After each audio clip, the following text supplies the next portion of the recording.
Shabbat Shalom. And my dog has just revealed that I have a fake background by pulling this over. Okay, let's pretend I have a very neat office back here. Okay, we're going to begin with the blessing for studying Torah.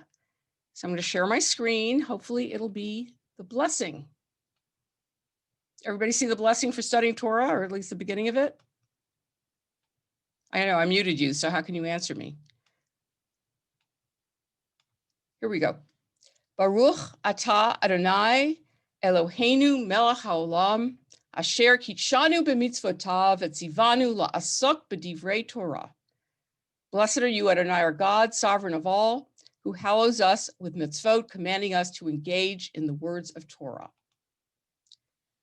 Okay, so I'm just going to very quickly say a few words about the book of Joshua, because a few of you were not there for the first class. You can see it on YouTube if you'd like. So we've finished the Torah, and there's some belief that the Torah actually was once 6 books, including the book of Joshua, but somewhere along the way, someone decided, no, we're going to end before we enter the promised land. And Joshua is the story of the so-called conquest of the promised land. And Joshua is the leader. He was designated by Moses to be the leader to bring the Israelites into the land. It is part of what is known as the Deuteronomic history, because the book of Deuteronomy is, the theology of the book of Deuteronomy is that if we obey God's commandments, all will be well. And if we do not obey God's commandments, we are going to suffer very badly. And the whole historical section of the book of the prophets, which Joshua is the first book of, follows that theology. So when the Israelites obey God, they do well, and when they don't, they get punished. Sometimes from another empire comes and conquers them.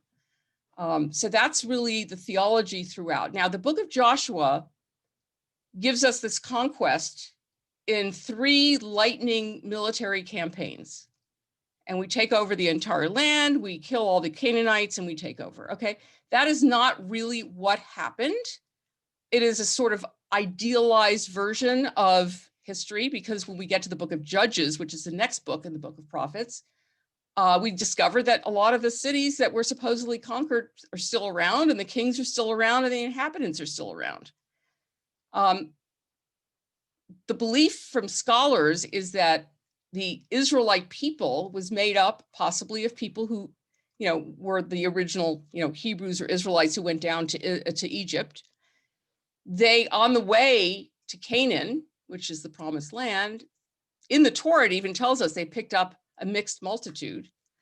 And then the belief is that once they got to Canaan, there were Canaanites who joined them. Canaan at the time was a bunch of city-states ruled by little city-state kings.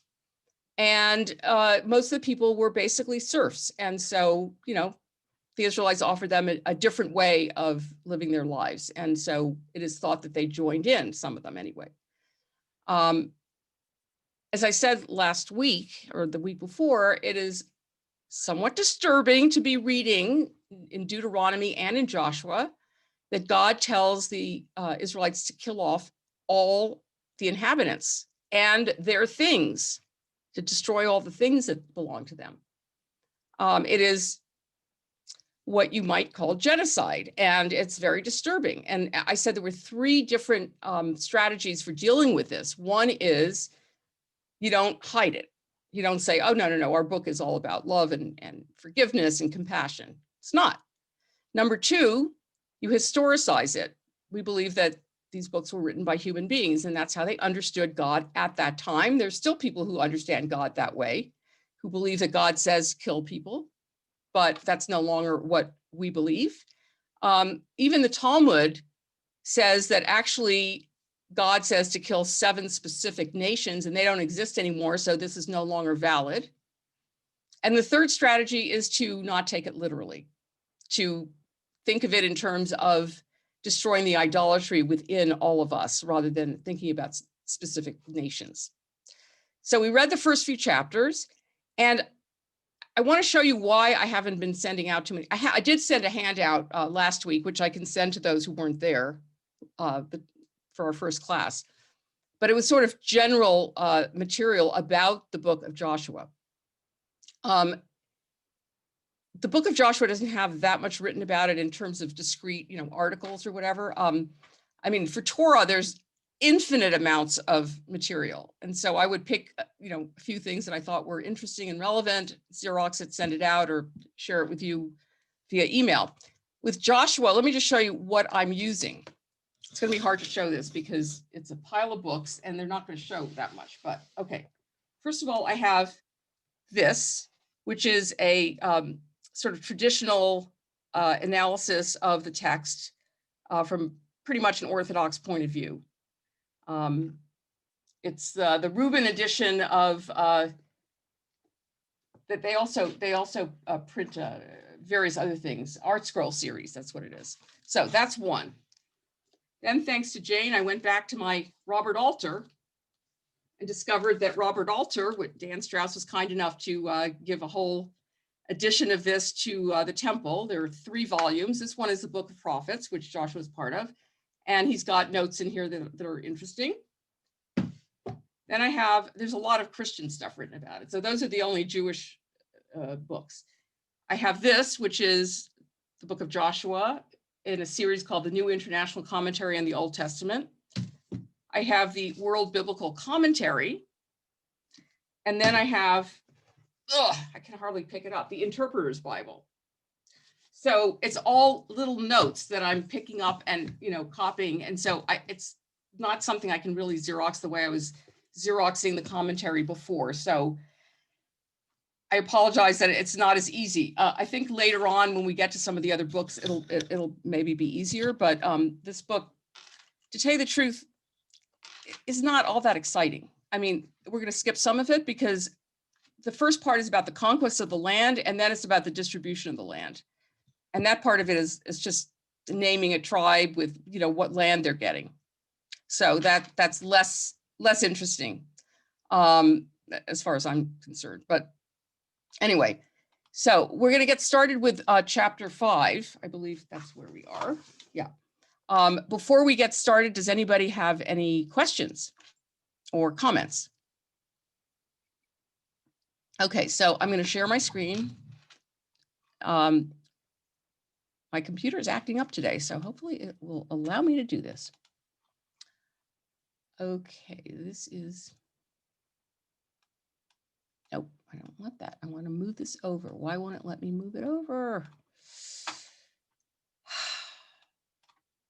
Can you see the book of Joshua? It's sort of over on the side. I don't know, it won't let me. We can see it. It's fine. Yeah? Is it covering? It's in the middle. It's in the middle for me. Oh, it is in the middle for you? Okay, good. So it's not in the middle for me, but all right. Okay, this is the beginning of chapter 5. So does somebody want to read? I'll read. Okay, thank you. Now when all the Amorite kings west of the Jordan and all the Canaanite kings along the coast heard how the Lord had dried up the Jordan before the Israelites until they had crossed over, their hearts melted in fear and they no longer had the courage to face the Israelites. By the way, does this verse remind you of anything?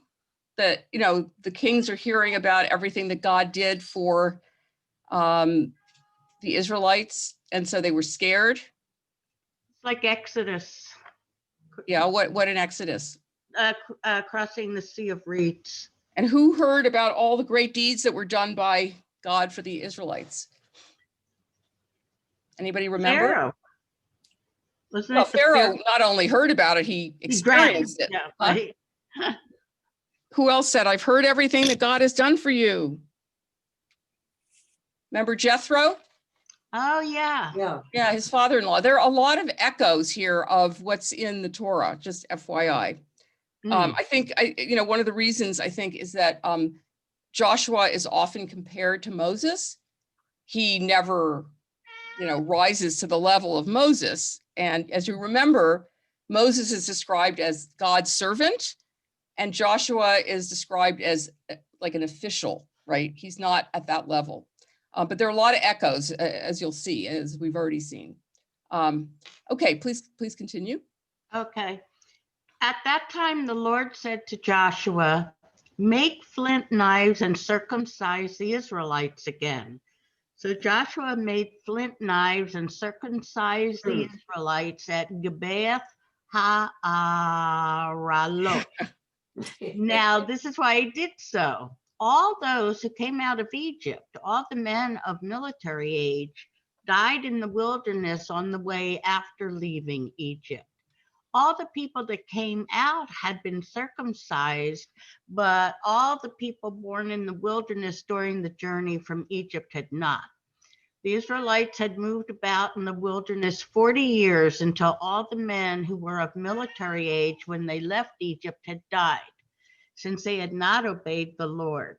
For the Lord had sworn to them that they would not see the land he had solemnly promised their ancestors to give us, a land flowing with milk and honey.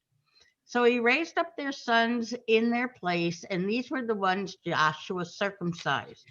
They were still uncircumcised because they had not been circumcised on the way. And after the whole nation had been circumcised, they remained where they were in camp until they healed. Okay, thank Then you. Thank you, okay, thank you. We're going to stop right there for a minute. okay.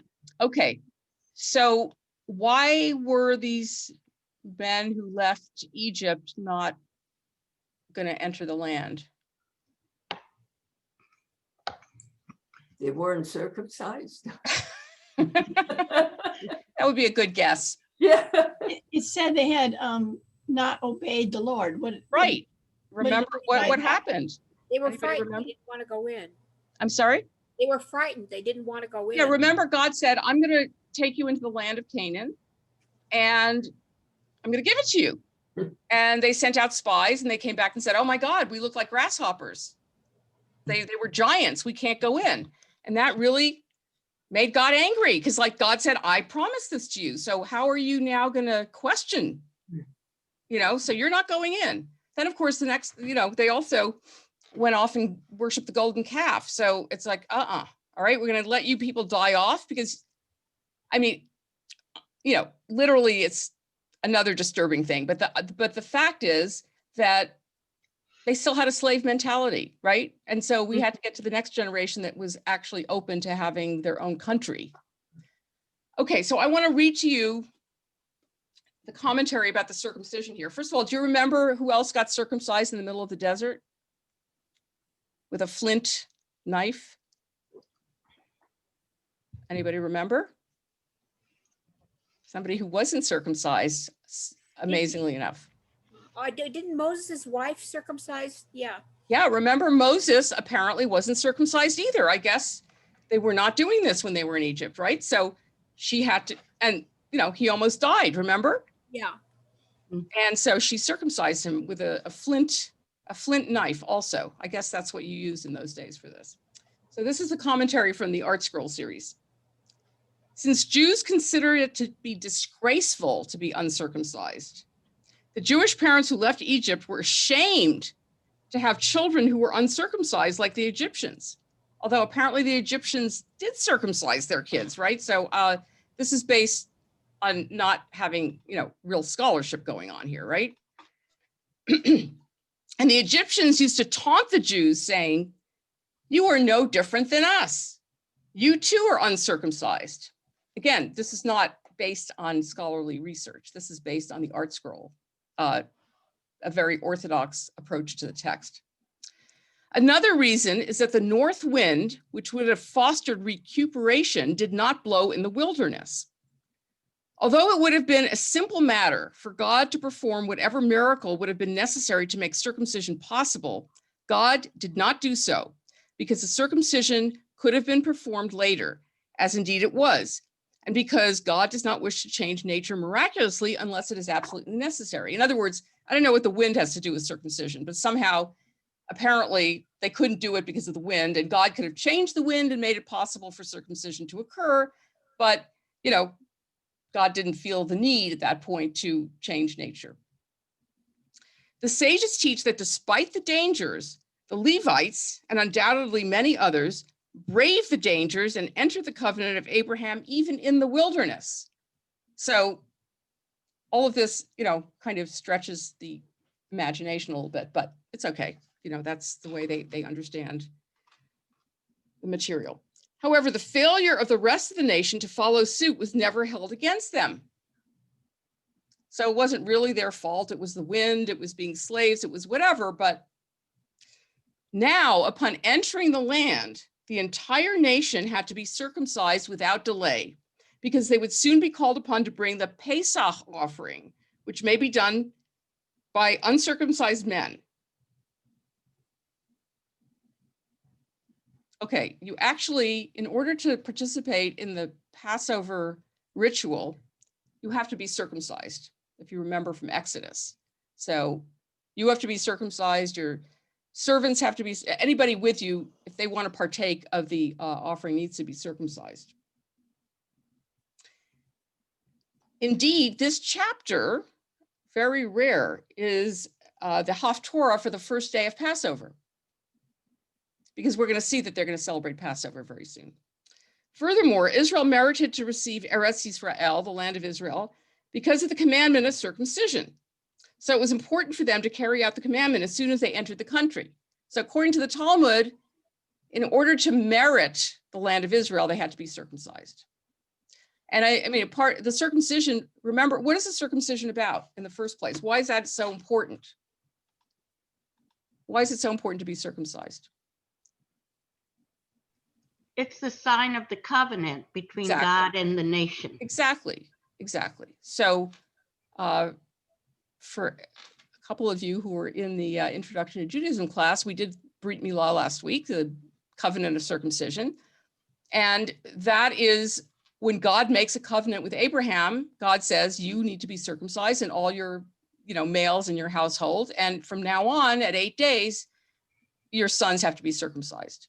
And that is the sign of the covenant. So, if you're going to get the land, you better be circumcised and show that you're part of this. And what we discussed was how interesting it is that when the Reform movement began in the 19th century, and when classical reform was, prevalent, which is, sort of turning Judaism almost into the Episcopal religion, a lot of the ritual commandments were jettisoned.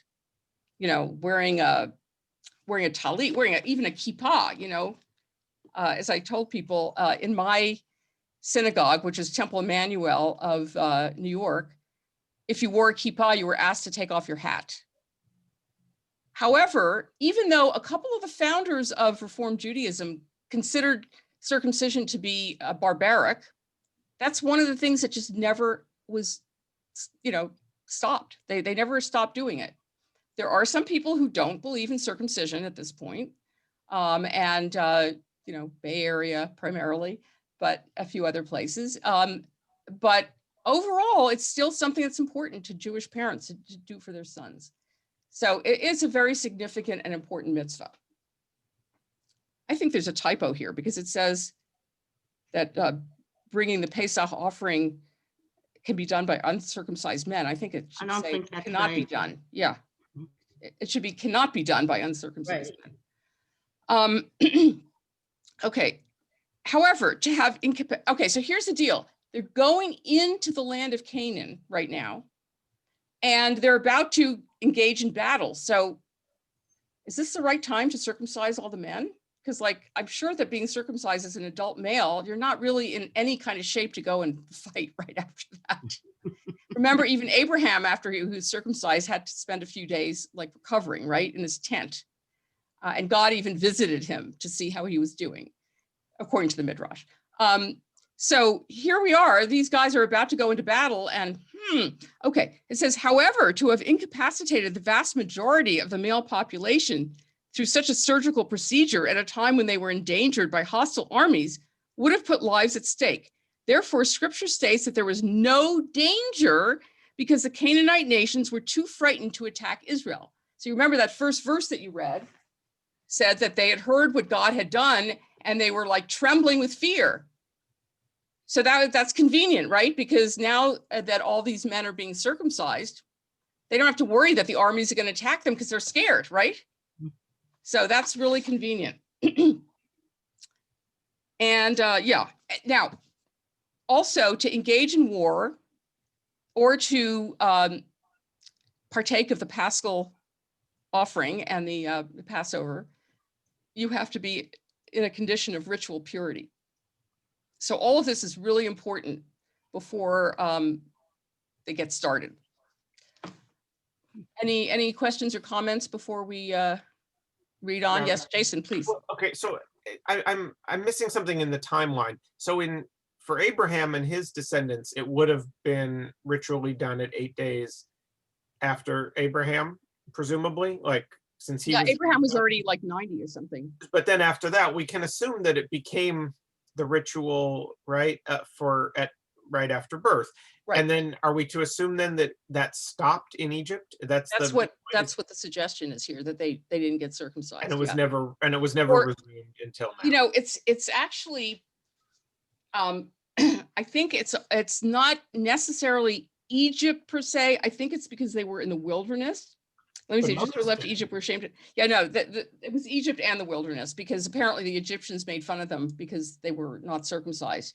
Even though, according to scholars, Egyptians also circumcised. Yeah, I was They're just kids. And gonna, they would have been many generations of slaves in Egypt if the story is accurate, right? right. So we can assume that then Moses would have been like the only one who at that point was circumcised, because no one who left Egypt would have been. So it is just sort of timeline wise a little confusing that why the practice was totally stopped and then suddenly restarted. I mean, it's certainly a lot, if you want to say, kinder to do it to an 8-day-old baby than to an adult man. But Right. Moses was not circumcised in Egypt. That was one of the things. He was raised as an Egyptian. I mean, so he was the one who was circumcised in the desert. yeah. Isn't that right, Rabbi? Yes, Maybe he was this is not not, yeah. historically accurate. Here's the thing. First of all, there probably are a number of different sources. So you got to take that into consideration. They don't all come from the same place. And timeline is not of great concern, as you know. There's another place where the timeline issue is going to come up. Yeah, it's convenient right now to talk about this. What I wanted to look up is the Mechilta, which is a commentary on the book of Exodus, teaches that Israel could not practice mitzvot in Egypt. Therefore, God just gave them two, the Passover sacrifice and matzah. When Israel followed these observances, God delivered them. Okay, but I remember this from studying it in seminary. There's another guy, of course, they never agree on anything, right?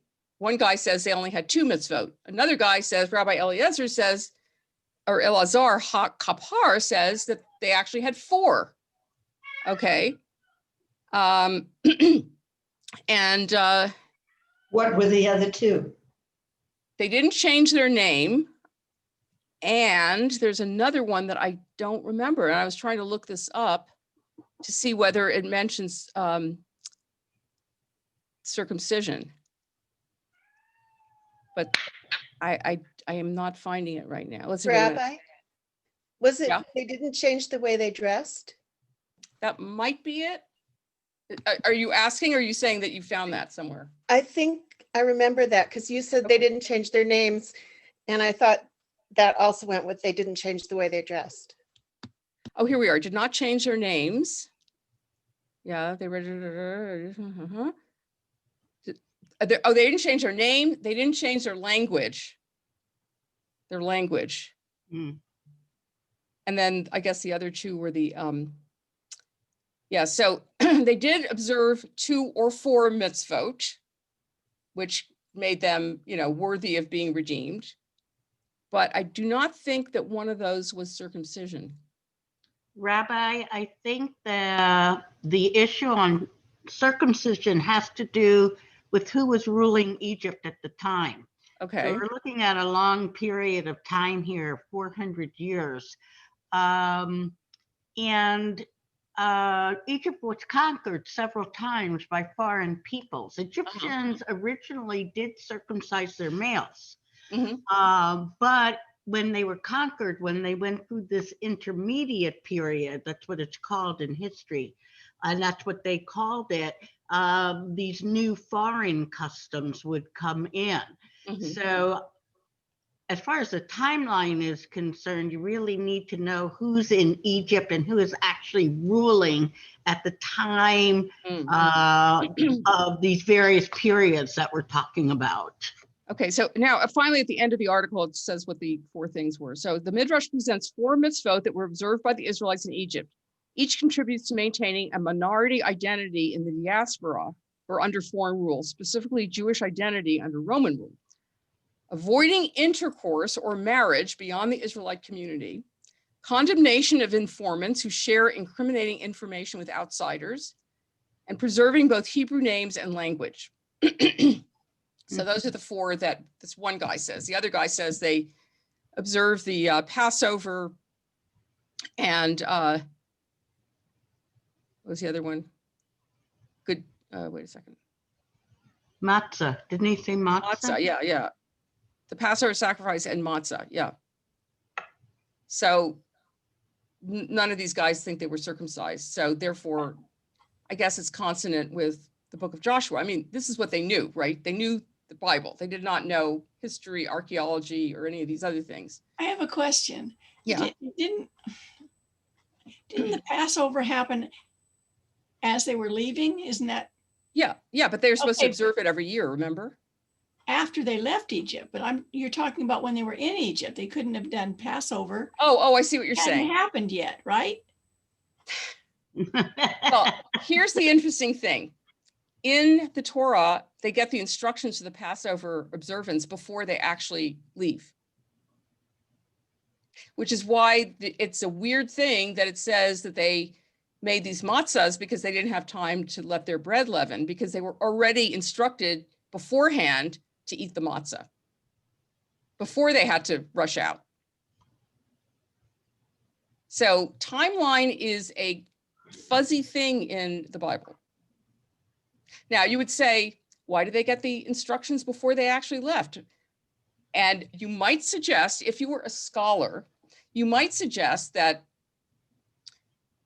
the Passover sort of commemorates or celebrates 2 different festivals. One is a harvest festival, and it's specifically barley, because these were supposedly these flat barley cakes. So it wasn't about leaving Egypt quickly and having to not let your bread rise. It was about these flat barley cakes to celebrate the harvest.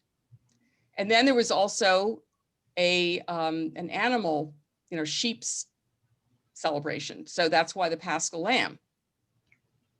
So if in fact there were these 2 holidays already existing, one about the harvest and the other about the animals, then the scholars think they were merged and that there was an overlay of historical significance added to those festivals. And then they said, well, the reason they had these flat cakes is because they didn't have time, but maybe it was already a festival they were observing before. Yeah. Don't try to find too much logic or consistency in this stuff, okay? And don't forget that you have different rabbis with different opinions. I mean, here you have 2 rabbis in this one work, the Mechilta, and one says they had these 2 mitzvot about the Passover, the Paschal lamb and the matzah. And the other one is about how they didn't intermarry, they didn't change their name, they didn't change their language, and they didn't rat on each other. Which was it? So just believe. Co-opting a pagan festival is a great religious tradition. So Yes. And don't forget that the temple itself, the design of the temple is based on the Babylonian temple. It's not like an original architectural design. And the laws of the Torah are in some ways similar to the Hammurabi Code. I mean, it's always changed and made more egalitarian in a certain sense. And according to the Hammurabi Code, it says that if you harm a nobleman, you either get killed or whatever. But if you harm a servant, you either pay some money or you don't have to bother, something, I don't remember the details, but the point is it's not equal for noblemen and servants. So the Torah comes along and takes a similar idea, but, makes it more egalitarian. But yeah, and and remember Shavuot is a festival as well, right? Harvest festival. But what's the historical overlay on Shavuot? What happened on Shavuot, supposedly? Why do we do confirmation on Shavuot? Isn't that when you open the Torah? The giving of the Torah. It was the giving of the Torah. Torah. Right. The Torah. It was the giving of the Torah, supposedly, right? They calculated it somehow because Shavuot is calculated based on when Passover happens. And supposedly 50 days later, you get the Torah. Is that really, true? So they took all these harvest festivals that already existed and they added a historical significance to them. So therefore, consistency is not going to work. And remember, there's no before or after in the Torah, which helps you when timelines are really screwed up and you go, what, huh? How did this happen before that? Okay, any more comments before we continue? No, okay. All right, would somebody like to read? We're now on verse 9. I can do it. Okay, Sandy. Just a second. I gotta. Okay. Where are we? 9? Yeah, please. And then the Lord said to Joshua, today I have rolled away the reproach of Egypt from you. So the place has been called Gilgal to this day. On the evening of the 14th day of the month, while camped at Gilgal on the plains of Jericho, the Israelites celebrated the Passover. The day after the Passover, that very day, they ate some of the products of the land, unleavened bread and roasted grain. The manna stopped the day after they ate this food from the land. There was no longer any manna for the Israelites, but that year they ate the produce of Canaan. Okay, I'm going to stop for a second because notice anything about what's going on here that has a parallel or something similar earlier. So, wait, but Jane, you're muted. So God gave manna. I mean, the Israelites, there's no way that they're going to raise produce in the desert. So God gave manna to the people of Israel or the Hebrews for 40 years. And what this symbolizes is they no longer have to depend upon God for food, because Canaan is supposed to be a land of riches, milk and honey and fruit trees, and everything is there for them. They don't have to depend on God anymore. very nice, very nice. So as they went through the desert, they depended on God for manna, because what were they going to eat otherwise? Now they've entered the land and they no longer are sustained by God because now they're on their own. And it's also, they were slaves dependent on their masters. And now they have agency. They're going to be in their own country. Yes, Suzanne. Also says we're home, because you're never home when you're wandering, but when you get to a place that's home, that's where you can raise your crops. Nice, nice, nice. The other thing is the Passover is what they observed when they were leaving Egypt. Now they are entering Canaan and they're observing Passover again. So there's a nice sort of bookend to that journey through the wilderness, right? It starts with Passover, it ends with Passover.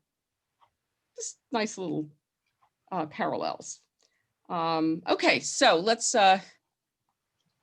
read on, because we're going to read about Jericho. Okay, you want to continue, Sandy, the fall of Jericho? Now, when Joshua was near Jericho, he looked up and saw a man standing in front of him with a drawn sword in his hand. Joshua went up to him and asked, "Are you for us or for our enemies?" "Neither," he replied, "but as commander of the army of the Lord, I have come." Then Joshua fell face down to the ground in reverence and asked him, "What message does my Lord have for his servant?" The commander of the Lord's army replied, "Take off your sandals, for the place where you are standing is holy." And Joshua did so. Okay, any echoes of previous material? Take off your shoes because the place you're standing on is holy. Wasn't that Moses? Yes, remember when Moses was at Mount Sinai, he was told to take off his shoes because it was holy. Wasn't it also the burning bush? Yeah, that was where it was. Yeah. Which the burning bush, yeah, is the sneh, which is a play on words with Sinai, actually. Yeah, the burning bush is where it was. Thank you.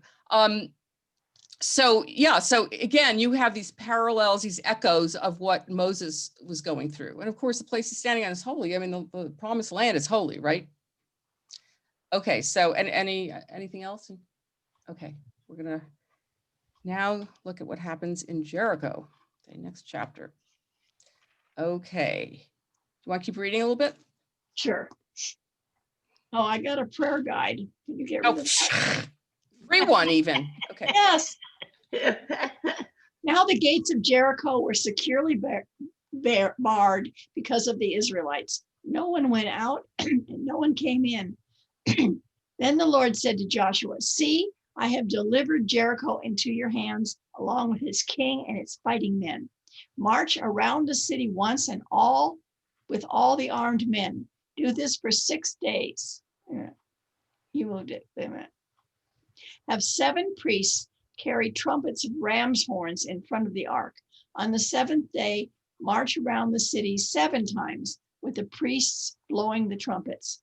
When you hear them sound a long blast on the trumpets, have the whole army give a loud shout. Then the wall of the city will collapse and the army will go up, everyone straight in. So Joshua, son of Nun, called the priests and said to them, "Take up the ark of the covenant of the Lord and have 7 priests carry trumpets in front of it." And he ordered the army, "Advance, march around the city with an armed guard going ahead of the ark of the Lord." When Joshua had spoken to the people, the 7 priests carrying the 7 trumpets before the Lord went forward, blowing their trumpets, and the ark of the Lord's covenant followed them. I keep wanting to sing that song. Oh, which one? Joshua of Jericho.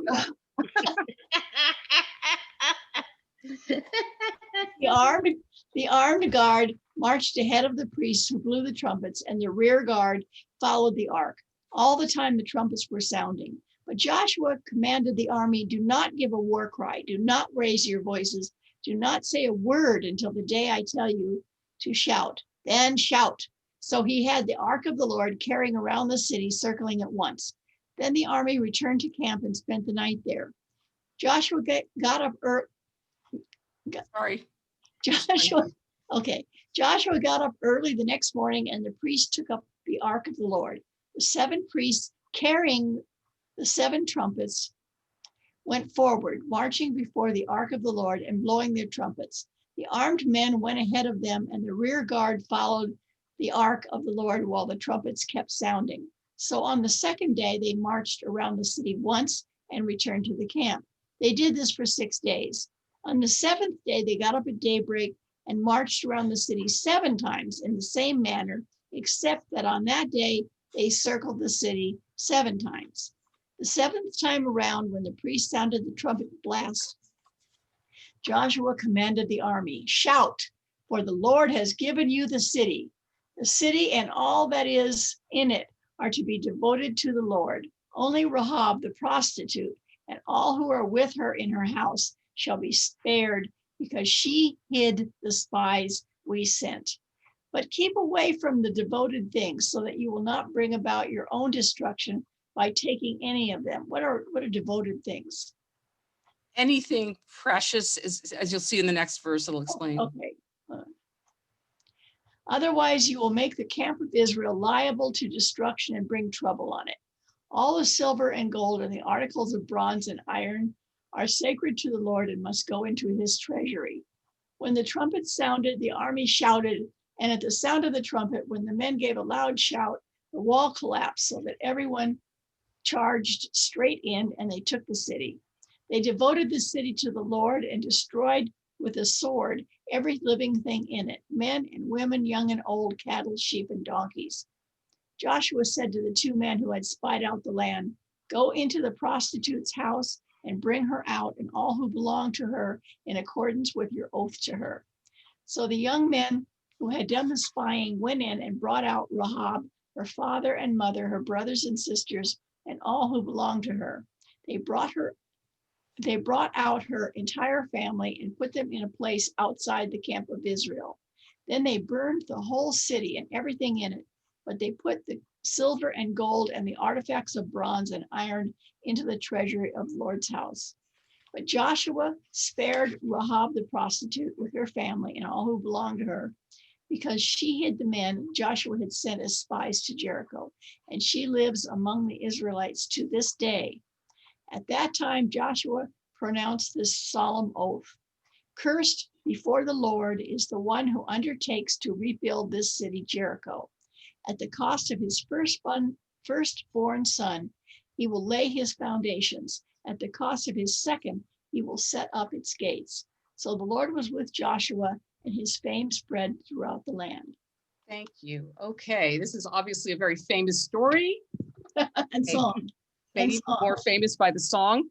I want to mention a few things. By the way, here we had a sort of angel of God speaking to Joshua. So it was not God directly speaking to Joshua. So that's different from Moses, right? Always have to note how he is not quite at the level of Moses. This is, I think, from the traditional commentary. The sword that the guy's holding indicates that punishment is going to come at some point. And apparently it's because Joshua kept the people from studying Torah. Don't ask. I don't know where they get that from, but okay. So the walls of Jericho coming down, they come down on the 7th day.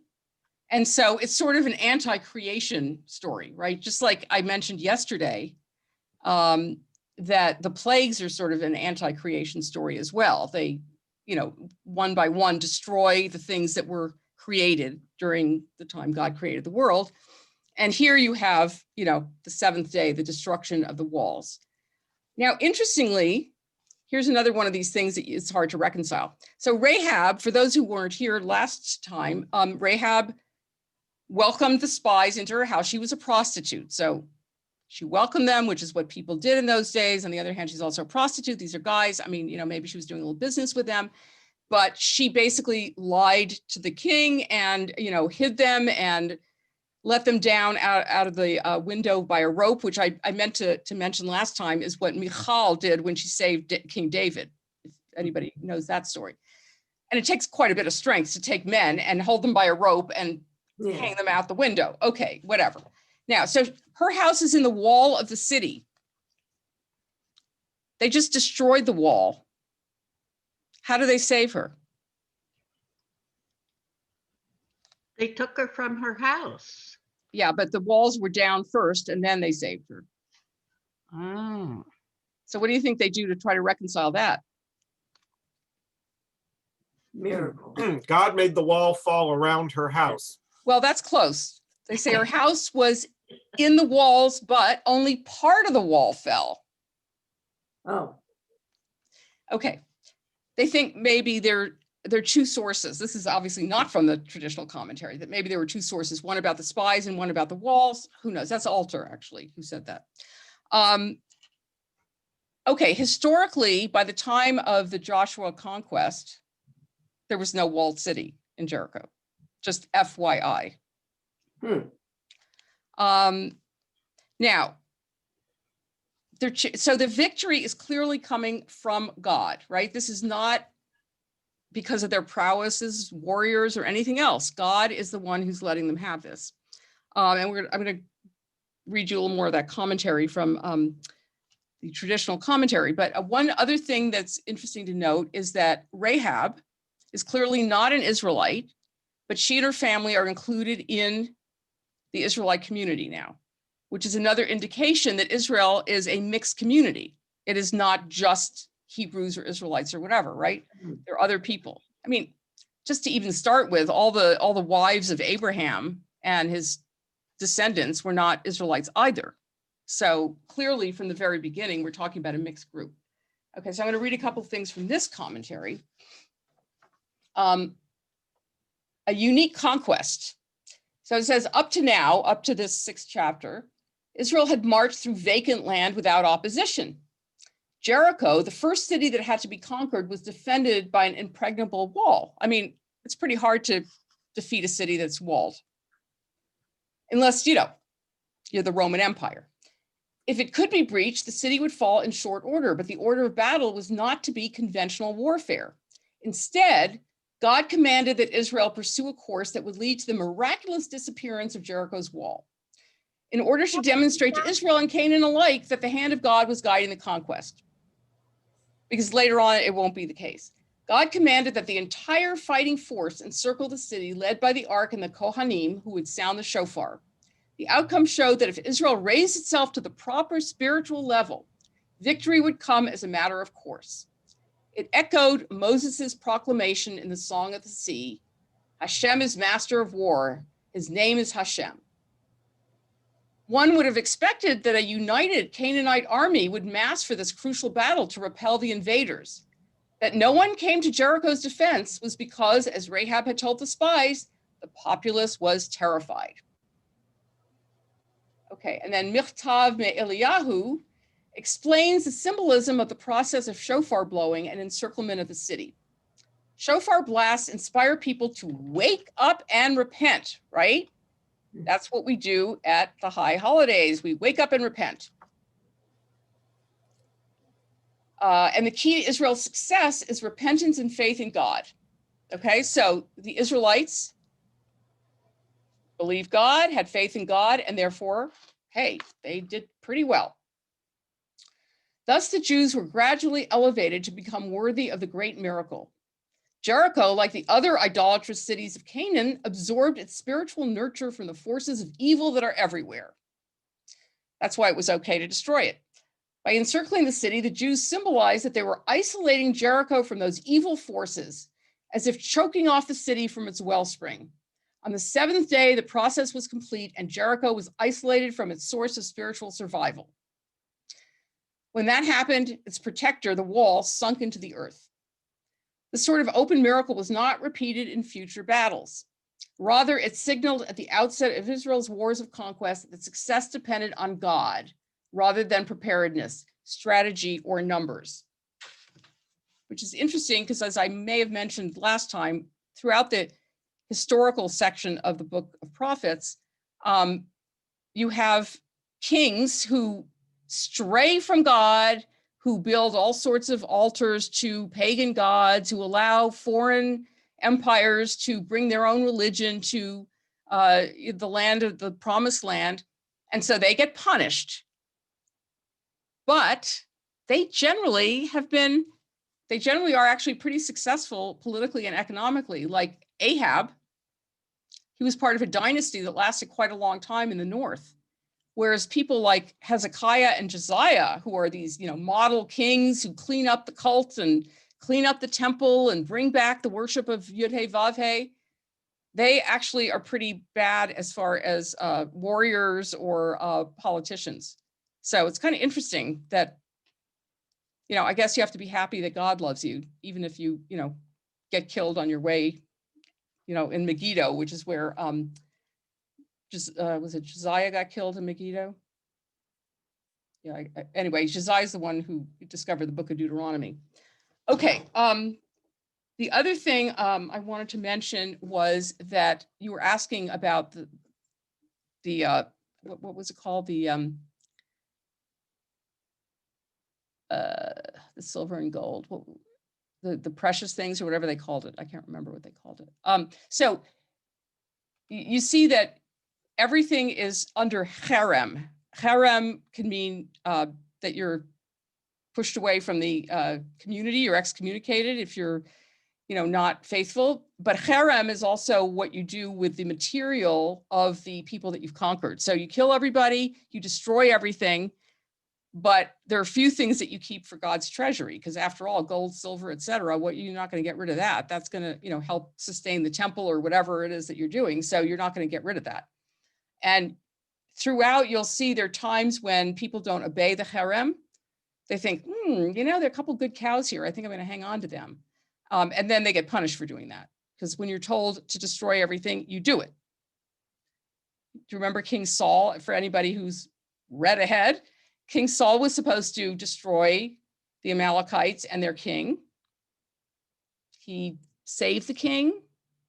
And Samuel, the prophet, came and said, since you did not do what you were supposed to do, you are going to lose the throne. Right? And he killed the king, but not before the king seemed to have had some descendants who ended up being Haman. Anyway, yeah, not very realistic, but that's how they do it. All right. So any comments before we go on to the next chapter? Haven't we found the city of Jericho? I'm sorry? Haven't we found the city of Jericho? Yeah, but the point is that there were no walls around it. Right. They didn't find any It walls. still exists. I actually was there many, many years ago. Yeah. Anybody else go to Jericho? Yeah, Doug? So yeah, it exists. It's just that the I think the time frame that it died or was destroyed much later. I think it was destroyed much earlier, actually. Much earlier? Yeah. It just doesn't go with the time frame at all. Right. Well, also, according to the Bible, the Israelites came to Canaan in the 15th century, which actually, according to scholars, it was more like 1300. Uh-huh. So they're off by a couple hundred years. So, it's unclear, how they came up with their time frame, except I think it was calculated, according to when creation was, when the temple was built, and everything kind of got, lined up to perfectly, I don't know if there's certain years between 40 years between this and 40 years between that. I mean, it's all sort of a fabricated timeline. Okay, so let's go on to chapter 7. And who would like to read? This is when they start being bad. It doesn't take long. I can read. Okay, Doug. Achan sin, but the Oops, I have Israelites. another free prayer guide. Let me get rid of that. Oh, good. I really want you to have this free prayer guide. But the Israelites were unfaithful in regard to the devoted things. Achan, son of Carmi, the son of Zimri, and the son of Zerah of the tribe of Judah took some of them. So the Lord's anger burned against Israel. Now Joshua sent men from Jericho to Ai, which is near Beth Aven, to the east of Bethel, and told them, go up and spy out the region. So Okay, the men hang went on up- just one second. So I just want to say, so you see what happens here is already you've got this guy Achan who thinks, oh, I like some of this gold. The devoted things, that's what they refer to it as. Mhm. I kind of like this gold. I think I'm going to take a couple of these pieces for myself. And no. And as you'll see, one person's sin becomes the whole community's sin. Okay. Now, in the second verse, they're going to send out spies just like Moses did, right? Okay, go ahead. So go up and spy out the region. So the men went up and spied out Ai. When they returned to Joshua, they said, not all the army will have to go up against Ai. Send 2,000 or 3,000 men to take it, and do not weary the whole army, for only a few people live there. So about 3,000 went up, but they were routed by the men of Ai, who killed about 36 of them. They chased the Israelites from the city gate as far as the stone quarries and struck them down on the slopes. As at this, the hearts of the people melted in fear and became like water. Then Joshua tore his clothes and fell face down to the ground before the ark of the Lord, remaining there till evening. The elders of Israel did the same and sprinkled dust on their heads. And Joshua said, alas, sovereign Lord, why did you ever bring this people across the Jordan to deliver us into the hands of the Amorites to destroy us? If only we had been content to stay on the other side of the Jordan. Pardon your servant, Lord. What can I say now that Israel has been routed by its enemies? Canaanites and other people of the country will hear about this, and they will surround us and wipe out our name from the earth. What then will you do for your own great name? The Lord said to Joshua, "Stand up. What are you doing down on your face?" Israel has sinned. They have violated my covenant, which I commanded them to keep. They have taken some of the devoted things. They have stolen, they have lied, they have put them with their own possessions. That is why the Israelites cannot stand against their enemies. I will not be with you anymore unless you destroy whatever among you is devoted to destruction. Go, consecrate the people. Tell them, consecrate yourselves in preparation for tomorrow, for this is what the Lord, the God of Israel, says. There are devoted things among you, Israel. You cannot stand against your enemies until you remove them. Okay, let's just stop for a sec. Okay. So a few things. Is it out of arrogance maybe that this guy Achan says, I like this gold stuff. Hey, we conquered this city pretty easily. And, maybe we deserve some gold, right? So possibly out of arrogance. We defeated Jericho really easily. So, hey, you start getting a lot of chutzpah once you do well in something, right? You start to think you can do more than you actually can do. It's very clear here that Israel cannot take the conquering of the land for granted. That, if you don't obey God and you don't behave yourself, you're not going to get it. It's a reminder immediately about that. And again, one person sins and it's the whole community that's going to be punished because there's no sense of really individual responsibility without the whole community having a responsibility. Now, apparently Ai was destroyed 1,200 years before this happened. Okay, I see that you raised your hand. Go ahead, Jason. Well, I mean, maybe it's belaboring an obvious point, but God has no problem with the mass slaughter of women and children, but stealing a few pieces of gold is a sin. And I'm rather troubled by that. Yeah, well, it's troubling. I mean, I guess because the devoted things are sacred and they're meant for God, that's People a big... are not sacred. I mean, we hear over and over about the sanctity of humans. That's a very good point. And actually, there's a midrash about the Tower of Babel, where apparently, it took so much time and effort to make the bricks that when they were climbing up and making the tower, if a brick fell, they would be really distraught. But if a person fell off, it was like no biggie. That's an interesting parallel. Good point. We have so many laws about treating people kindly and taking care of neighbors and how to treat your slaves. And yet here we just have the sanctioned slaughter of children, and it's just brushed off. It just seems so out of consistency with who we're supposed to be in terms of our respect for people. I think there's a tension in the biblical material and in the rabbinic material as well between welcoming the stranger, treat your stranger, have the same law for the stranger as for your citizen, right? Love your neighbor as yourself, although what does neighbor mean? Does it mean someone just like you or what? I mean, there are all those laws that, we're all made in the divine image. And yet there are also these kinds of, texts about people who are different, who are just unacceptable, right? Actually, I listened to a very interesting sermon yesterday by a young rabbi of color who did a sermon on Esau. It always really, really, really bothered me that Esau was treated so badly by the rabbis, because what the heck did he do? I mean, he wasn't such a terrible guy. He didn't do anything wrong. And then, when he finally meets his brother after 20 years, he kisses his brother. I mean, he forgives him. And the rabbis transform that into he bit his brother, because there are 6 little dots over the word to kiss. And they just hate Esau, And she focused on the fact that, Esau ends up marrying some Hittite women, some, Canaanite women, which his parents told him not to do. And they're very distraught about it. And her whole thing was about intermarriage. According to the Bible, to the Torah, the Canaanites are idolaters, they're bad, they're awful, blah, blah, blah, right? You cannot marry them. And she suggested that intermarriage was something that we should be, not trying to stop, that we should look at what are the blessings in intermarriage? What are we gaining from people who are different from us?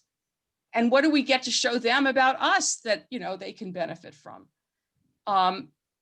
So there is not that kind of respect for other cultures. Now, part of it, I think, has to do with the fact that Israel, the people Israel, is a construct.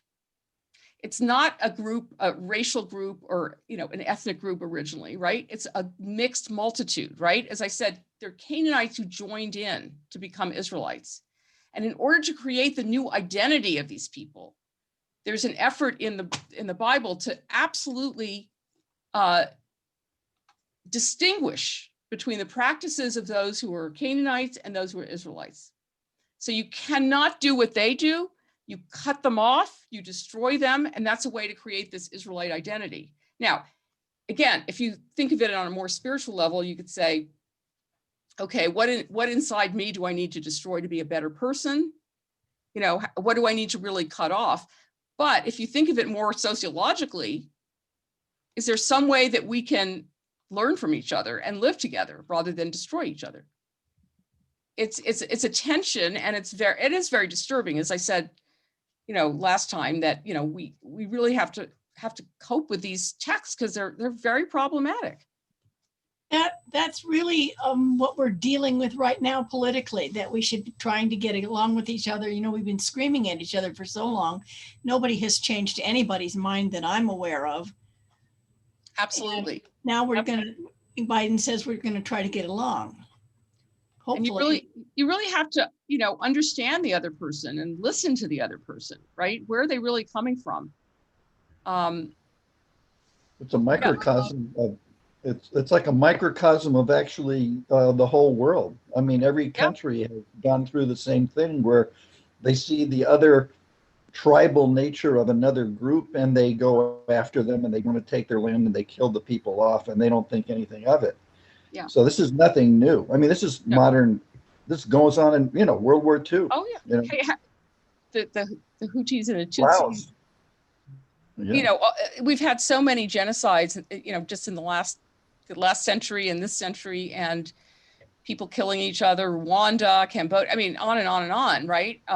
It's the nature of human beings, which is why the first time I ever read the Torah, I went, oh my God, nothing's changed. Sibling rivalry, you know. Doug, did you want to say something?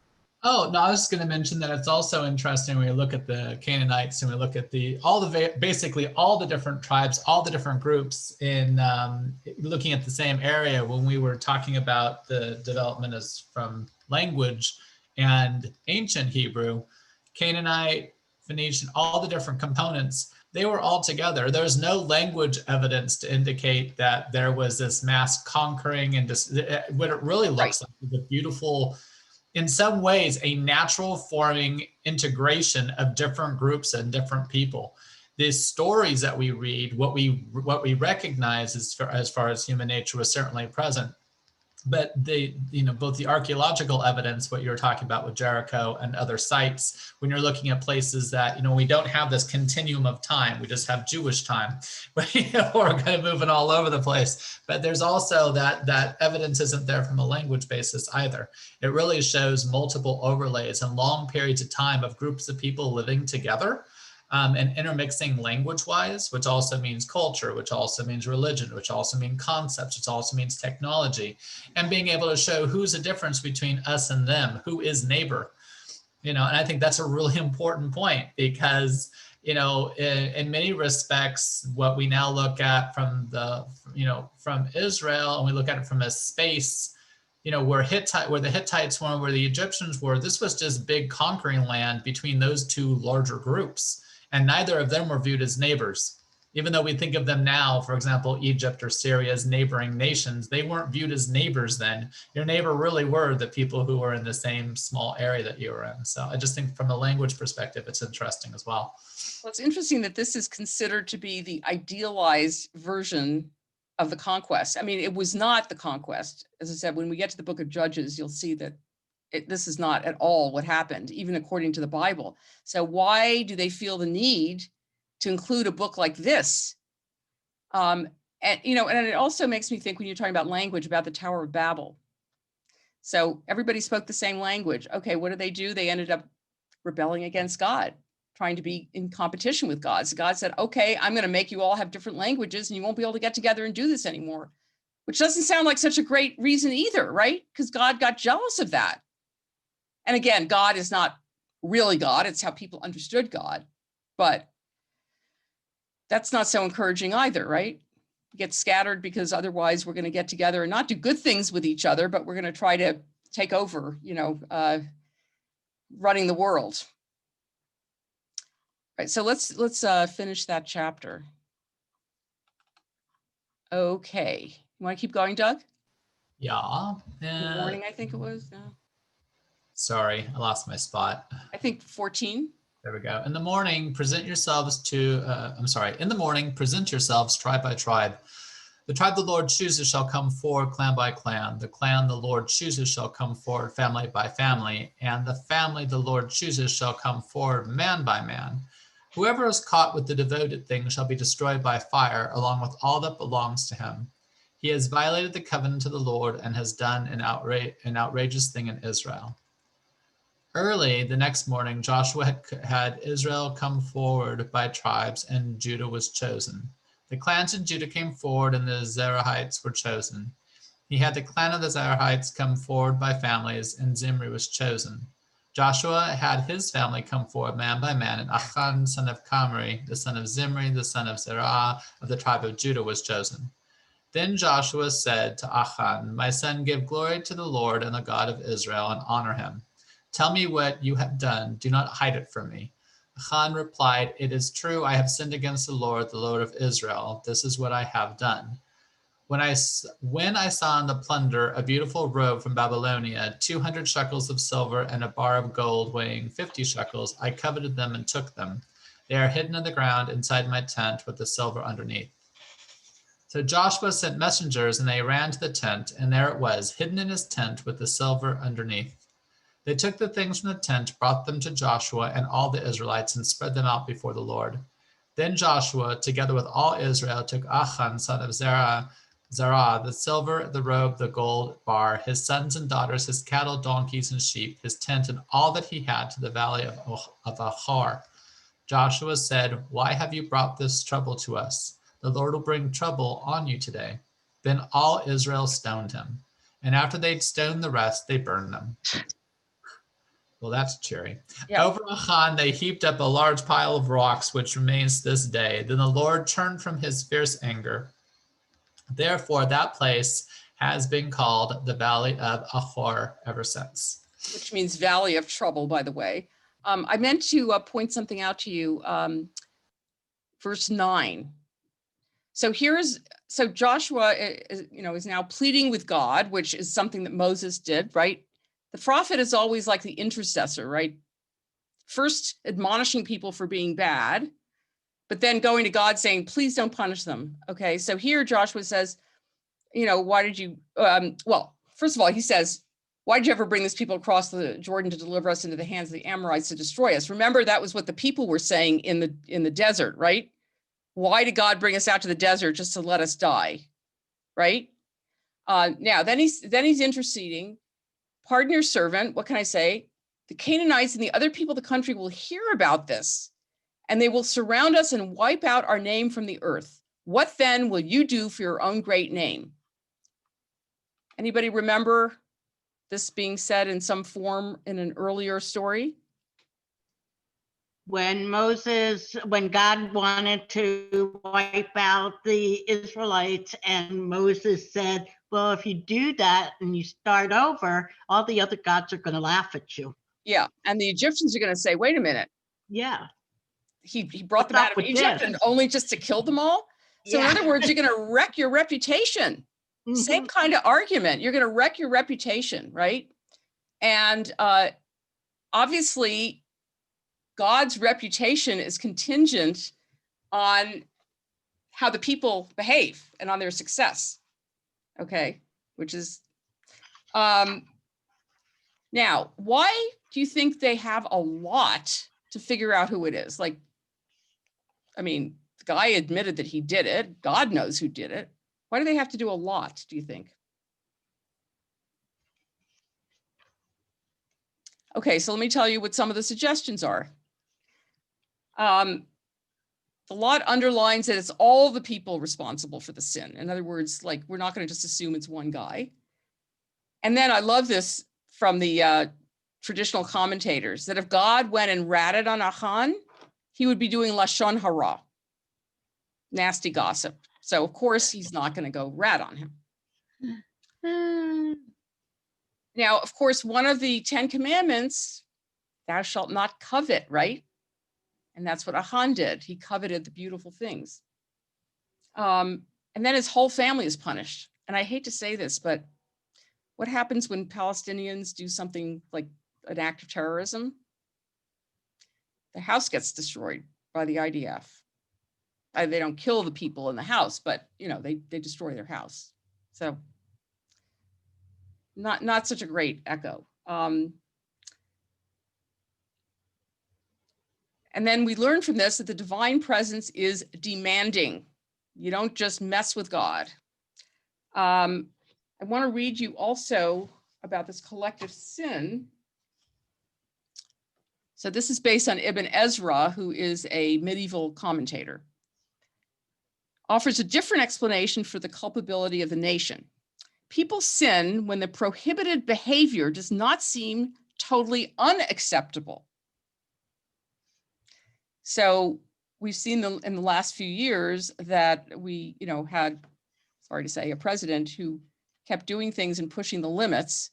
And somehow it's like, you think, well, it's just a little bit over the edge, but so, I mean, more and more things become acceptable as a result of that, but that, you're not doing something so obviously egregious right away, right? So somehow it's taking a few pieces of gold. It's not so terrible, right? It says, so people sin when the prohibited behavior does not seem totally unacceptable, but no one commits acts that are universally regarded as abhorrent. I'm not sure that's entirely true, but though it should be, but cannibalism is. So gossip is prevalent, but cannibalism is unheard of. So in other words, cannibalism is really horrible. Now we do know that there's the occasional Jeffrey Dahmer out there. There are people who do this, but they're so far at the edge of our society. Somebody steals a little bit from Medicare, or they get put in prison, they get pardoned by the president. It's not so terrible. Everyone does it. Everyone cheats on their taxes. You know what I mean? Like it's just like, it's not right, but it's not so awful. And he says, in our own society, for example, gossip is not considered abhorrent, though it should be. But cannibalism is. So gossip is prevalent, but cannibalism is unheard of. If Israel as a whole had had the proper respect for Joshua's declaration that the property of Jericho was forbidden, there would not have been an Achan who dared steal some of it. Moreover, his family and presumably some others knew but did not restrain him. And there's why, one of the reasons why it's the whole community that gets punished. Someone's doing something wrong and you don't stop them. Or you have a society that's such that it's not so terrible. You have Congress saying, okay, let it go. Does one accept the election results? What harm can it do to let it go for a couple months, right? It's the whole society. And then people who voted or didn't vote, and people who didn't fight enough to preserve our democracy, right? And certainly his family must have known, because it was in his tent. Why did they say, oh, you stole some stuff? All right, we'll benefit from it. So it shows that the entire nation was deficient, so that God removed his protection. Two aspects of the story are extraordinary. A, in a nation of 3 million people, faced with the riches of an uninhabited city, only one man was tempted to enrich himself. To anyone with the slightest experience of human frailty and greed, this is so remarkable as to be incredible. And B, the entire nation had such a high standard of virtue that a lone sinner's avarice could be held against them all. And that's an idealized version of this community, I would say. So, I mean, here it's God punishing everybody.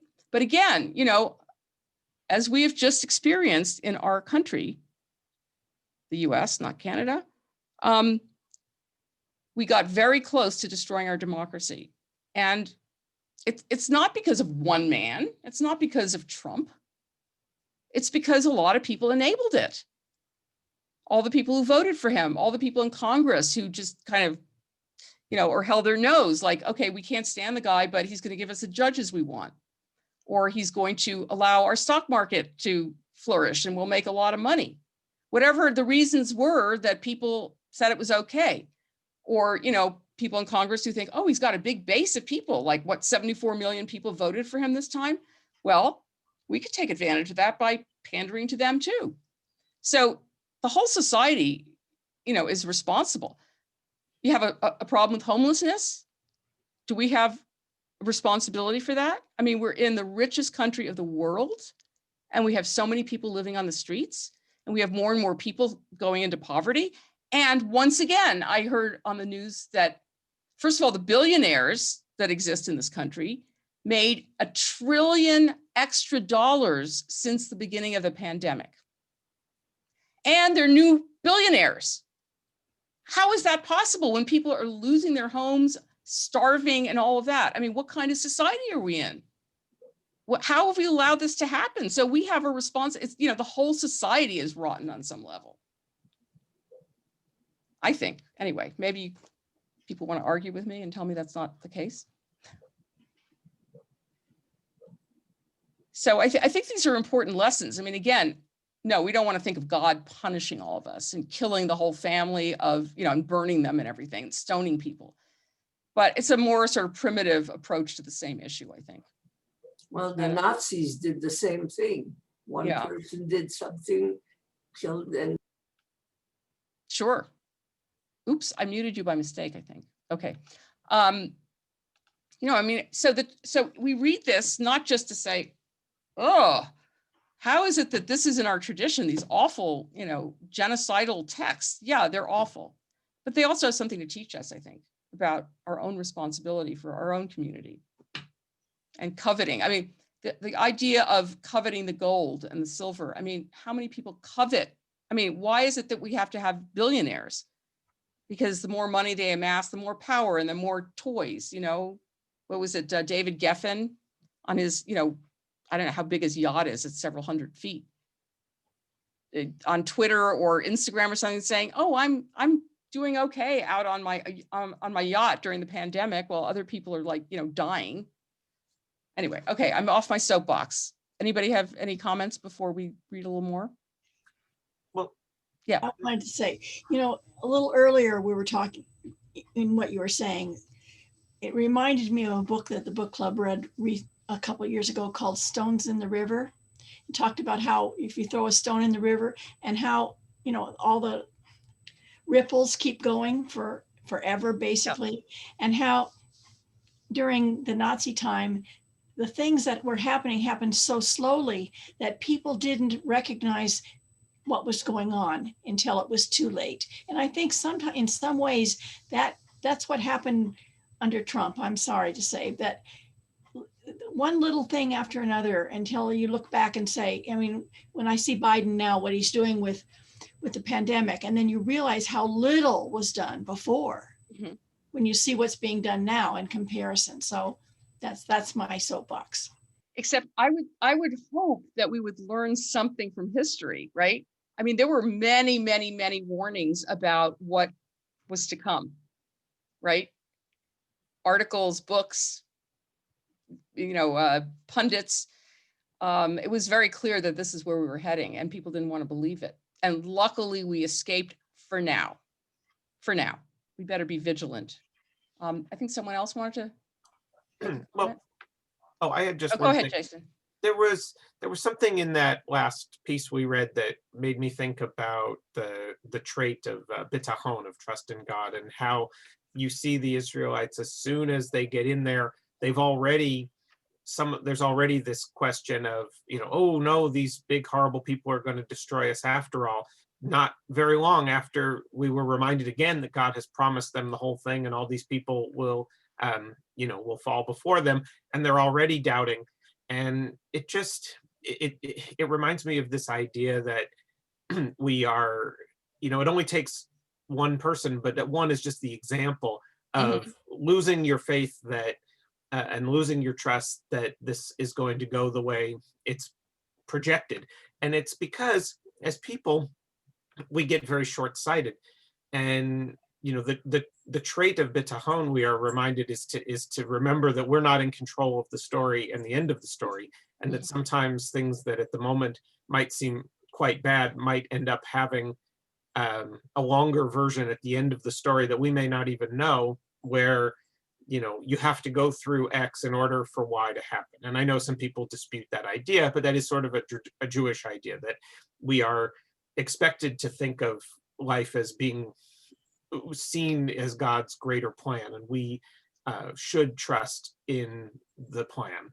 And I know that's a hard thing for most of us to do because we get very caught up in the immediate. But there often is you can even see it in small things that, like, you think the worst thing that ever happened is you got fired from this job, but then, a month later you find a great job that turns out to be, and if you hadn't been fired from the first job, you never would have been looking for the other one. And, we think at the time, oh, that firing was so terrible, but no, it actually opened the door. And, you don't have to see that as God's action, but it is one way, and it is certainly a Jewish way for many people of seeing the big picture of things. And this is just a reminder to me of how troubling, of how difficult it is to do, right? That even in the midst of this, raid where everything was being done according to God's plan, one person couldn't just accept it. Right. He had to still take his own action and do it his way. I think that's a very good point, because I think that part of it has to do with control, right? That we think we can control everything, that it's in our hands, and it isn't. And we have to, kind of work with that. We have agency, but we don't have complete control. And so we have to be willing to accept that. Jane, go ahead. Getting back to the text, I'm very intrigued with the fact that Achan comes from the tribe of Judah. Because if we take the long view, Judah is going to be the only area left standing after the Assyrian conquest and the Babylonian activity. So I see this as a real foreshadowing of what is going to be the destruction of the second temple. This what all the prophets were saying, that that the Jews had lost their faith, and they had been co-opted by Roman society, and they really didn't have their eyes on the prize, so to speak. Well, that's a very excellent of observation. all the tribes, all the tribes that this person could have come from, Judah. That's very interesting. That to me is just like bells going off. That's great. No, I'm glad you noticed that. That's great. I think it's either because we are honest about our faults, or somebody wanted to make Judah look bad. Because David coming, descending from a Moabite is either a very positive message that we can accept people who are different in our community, or it's a way to disparage David. So not sure why it's there, but that's a very excellent observation. All right, I think because we're almost out of time, we're not going to go on right now, but I do want to point out a few things that are coming up. So we have a series on aging, which starts February 7th on Sunday morning at 10. So it's going to be 3 Sunday mornings. February 7th is going to be Rabbi Laura Geller, who is the emerita of Temple Emmanuel in Beverly Hills. And then March 7th will be Rabbi Doug Cohn, who used to be here in San Bernardino. And then it's going to be April 11th, because I think the second Sunday in April is Easter or something like that. Are you going to copy that? Because I'm teaching and I can't. Everything is recorded. Everything's recorded. So you can go to our YouTube channel and watch anything you want. Okay, good. Yeah. And then also Howard Rubin is going to do a meditation service on Sunday, the 13th of February. I mean, this is all in the adult ed schedule, but I just want to kind of flag a few of these things.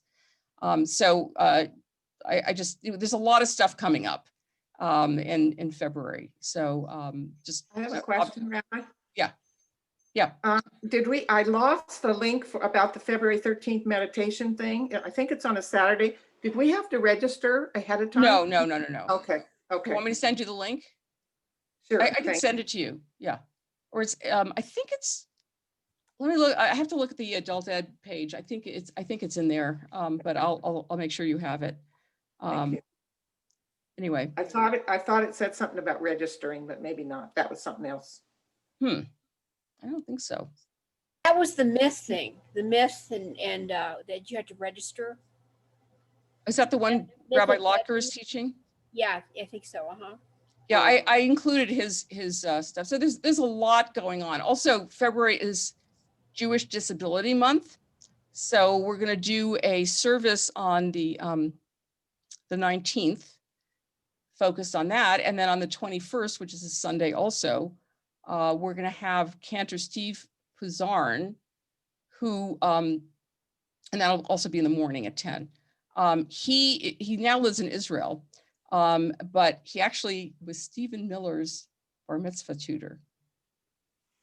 Stephen Miller of immigration fame. Yeah. And he's done a lot of work with students with various disabilities. And there's a lovely little film that's about 10 minutes long that I'm going to show about his cousin. So his cousin had various disabilities, and somehow, I don't know, maybe his parents had died and they put him in a home, and they just kind of left him there. They didn't give him any activities, any stimulation, and he ended up just spending most of the day sleeping and being depressed. And Steve came along and started getting him involved in doing, some physical activities, and he had a dog that he really connected to, and then he trained him to have a bar mitzvah. It's a very moving little piece. So I think it'll be really interesting to hear from him. So just stay tuned for all of this. Any last comments? All right, well, I hope everyone has a great Shabbat and a good weekend. We'll see you very soon. Thank you, Rabbi. Thank you.